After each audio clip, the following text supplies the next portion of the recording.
बचपन में एक बार मैं अपने दोस्त की शॉप पे गया। उसके फादर सिख बिजनेसमैन थे। मैं उनके पास थोड़ी देर तक बैठा रहा। वो अपना कुछ काम कर रहा था। तो बैठे बैठे मैंने देखा कि उन्होंने 1000 देसी घी के डब्बे परचेज किए फोन के ऊपर, जिसकी कीमत 160 रुपए थी। और थोड़ी देर के बाद उन्होंने वही 160 किलो के हिसाब से 1000 डिब्बों को अलग अलग जगह फोन करके भेज दिया। तो दोस्तों आप भी वही सोच रहे हो जो मैं सोच रहा हूँ कि उन्होंने 1000 रुपए 160 रुपए किलो के हिसाब से खरीदे और दोबारा 1000 डिब्बे जो है ना 160 रुपए किलो के हिसाब से बेच दिए। ऐसे बिजनेसमैन, इनको इस चीज का प्रॉफिट क्या हुआ? तो दोस्तों नमस्कार। आपने बहुत बड़े बड़े सिख बिजनेसमैन देखे होंगे। जब भी आप कभी मार्केट में जाते हो या तो उनकी आपने बहुत बड़ी बड़ी शॉप देखी है या आपने उनके बहुत बड़े बड़े बिजनेस देखे हैं। और जब भी आप इस तरीके के बिजनेस को देखते हो आपके मन में हमेशा ये आता होगा ये इतने अच्छे बिजनेसमैन है किस तरीके से, कौन कौन से तरीके से ये बिजनेस करते हैं और अपने बिजनेस को इतना ग्रो कैसे कर लेते हैं और कौन कौन सी स्ट्रेटेजीज अपने बिजनेस के लिए अपनाते हैं। और आज के वीडियो में आपको उनकी सारी स्ट्रेटेजी रिवील करने वाला हूं, जिससे आपको ये पता लगेगा कि ये अपने बिजनेस को ग्रो कैसे करते हैं और इतना बड़ा बिजनेस कैसे खड़े करते हैं। उसको जानने के बाद में आप भी अपने बिजनेस में इन चीज़ों को इंप्लीमेंट कर सकते हैं और अपने बिजनेस को ग्रो कर सकते हैं। ठीक है दोस्तों, शुरू करते हैं वीडियो।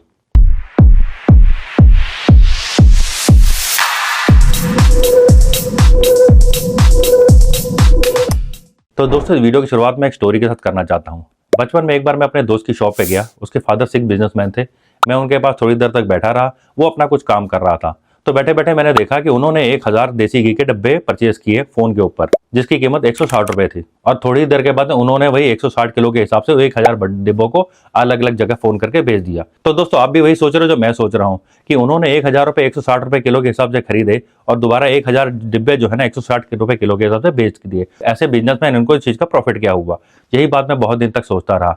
जब मैंने उनसे उस बात को पूछा तो उन्होंने बात को घुमा फिरा के टाल दिया और उन्होंने मुझे इस बात का जवाब नहीं दिया। लेकिन ये बात हमेशा मेरे मन में होती थी। तो ये बात मैंने अपने फ्रेंड से पूछी कि हमारे फादर ने इस तरीके से चीजें खरीदी और इस तरीके से बेच दी, तो आखिर इसके पीछे रीजन क्या है, उससे उनको प्रॉफिट क्या हुआ? क्योंकि वो मेरा बड़ा अच्छा दोस्त था। उसने थोड़े दिन के बाद में मुझे बताया कि आखिर उसके फादर इस तरीके से करा क्यों। तो इस वीडियो के खत्म होते होते आपको पता लग जाएगा आखिर इसके पीछे उनकी बिजनेस स्ट्रेटेजी क्या थी, ऐसा करने से उनको और क्या क्या बेनिफिट्स हुए। फिर उसने बताया कि जो 1000 डिब्बे उन्होंने जिस रेट पे खरीदे थे सेम उसी रेट पर बेचने के बाद में उन्होंने अलग अलग जगह पे डिस्ट्रीब्यूट कर दिया। उसके बाद बेनिफिट उनको ये हुआ, जो देसी घी था वो तो 160 रुपए किलो के हिसाब से बेचा, लेकिन उसके साथ में जो डिब्बे थे उसके उन्होंने 15 रुपए अलग से चार्ज किए। इसका मतलब ये हुआ कि 1000 डिब्बे जो उन्होंने डिस्ट्रीब्यूट किए उस पर अप्रॉक्स उन्होंने 15,000 रुपए का प्रॉफिट कमा लिया।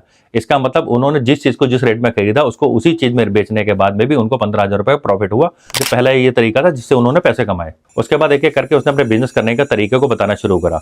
सबसे पहले उसने बताया डोंट रिवील योर सीक्रेट। आपको कभी अपने बिजनेस के सीक्रेट किसी को नहीं बताने। जो आप बिजनेस रन करते हो उसमें कौन कौन से तरीके, कौन कौन स्ट्रेटेजीज आप लगाते हो, वो आपने कभी किसी को नहीं बताने। क्योंकि कोई भी इंसान आपके बिजनेस के तरीकों को जानने के बाद में सेम उसी तरीके का बिजनेस कर सकता है या उस तरीके को अपना करके पैसे कमा सकता है। इसके अलावा जो पंजाबी बिजनेसमैन है वो हमेशा वॉल्यूम बिजनेस करने में यकीन रखते हैं। वो हमेशा एक बार में 100 रुपए नहीं कमाना चाहते, वो 4-4 बार करके 25-25 रुपए कमाना चाहते हैं। उनको पावर ऑफ वॉल्यूम बिजनेस बहुत अच्छी तरीके से पता होता है जब भी वो बिजनेस करते हैं। अगर हम किसी आम आदमी से पूछे कि वो कौन सा बिजनेस करना चाहता है तो वो नॉर्मल बिजनेस गिनाने शुरू हुए, या हम रेस्टोरेंट बिजनेस कर लेते हैं या हम कोई शॉप खोल लेते हैं, या अलग अलग तरीके के वो कॉन्सेप्ट आपको बताएगा बिजनेस करने के लिए। अगर आप किसी पंजाबी बिजनेसमैन से मिलते हो वो आपको इस तरीके के बिजनेस बताएगा जो आपने कभी सोचे भी नहीं होंगे। वो आपको कहेगा कि आप छोटी इलायची का बिजनेस कर लो या आप काली मिर्च का बिजनेस कर लो। शायद आपको इस बात का यकीन भी नहीं होगा, हजारों टन छोटी इलायची या काली मिर्च का बिजनेस करके ये मिलियंस कमाते हैं। और इनका हमेशा एक मानना होता है जब भी आपको बिजनेस करना है आपको आउट ऑफ द वे सोचना है, आपको एक कॉमन बिजनेसमैन की तरह नहीं सोचना है। जब भी हमके बिजनेस करने के तरीके को देखोगे ये हमेशा आउट ऑफ द वे सोचते हैं। जैसे कि मैंने आपको सबसे पहले बताया कि उन्होंने 1000 बॉक्सेस खरीदे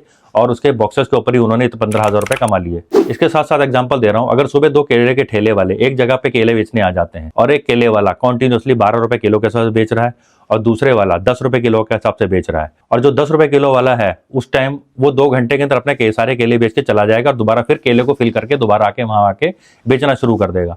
और 12 रुपए किलो जो ठेले वाला बेच रहा है वो शाम तक केले बेचता रहेगा, उसके बाद अपने घर जाएगा। और जो 10 रुपए किलो के बेचने वाला है दिन में 3 बार अपने ठेले को रिफिल करके दोबारा आके यहाँ पर सेल कर सकता है और वो 12 रुपए किलो वाले से ज्यादा पैसे कमाएगा। तो इस तरीके की स्ट्रेटेजी ज्यादातर पंजाबी बिजनेसमैन अपनाते हैं। इसके अलावा जब भी ये बिजनेस करते हैं तो इनका हमेशा एक तरीका होता है, ये हमेशा कोशिश करते हैं कि ज्यादा से ज्यादा प्रॉफिटेबिलिटी हो और कम से कम खर्चा हो। जैसे कि सबसे पहले बॉक्स वाले एग्जांपल में मैंने आपको बताया, उन्होंने एक जगह से माल को परचेज किया और अलग अलग डिस्ट्रीब्यूट करवा दिया। उससे इनको बेनिफिट हुआ, ना तो उनको अपने गोदाम का खर्चा करना पड़ा, ना उनके लेबर का खर्चा हुआ, उनका जितना प्रॉफिट हुआ उनका सूखा प्रॉफिट हुआ। इसलिए ये लोग किसी भी बिजनेस को करते हैं तो हमेशा उसके ऊपर पूरी कैलकुलेशन रखते हैं। इसके अलावा सबसे जरूरी चीज जो होती है बिजनेस में ईगो। इनके कभी भी बिजनेस में ईगो नहीं होगा। कभी भी आप इनकी शॉप पे जाओगे ये हमेशा अपने कस्टमर को अपने भगवान की तरह मानते हैं, हमेशा अपने कस्टमर की रिस्पेक्ट करते हैं और अपने काम से कम रखते हैं। कभी भी आप किसी बिजनेसमैन को देखोगे वो कभी भी किसी पॉलिटिक्स में इन्वॉल्व नहीं होता है। वो आपसे बात कर रहा होगा, आपसे जब काम पूरा हो जाएगा उसके बाद अगर कोई दूसरा कस्टमर आ जाता है तो अपने दूसरे कस्टमर को टाइम देता है और प्रॉपर और पूरी रिस्पेक्ट देता है और थोड़ी सी भी ईगो नहीं दिखाता है। इसके बाद इस कम्युनिटी की खास बात है, most of the Punjabi businessman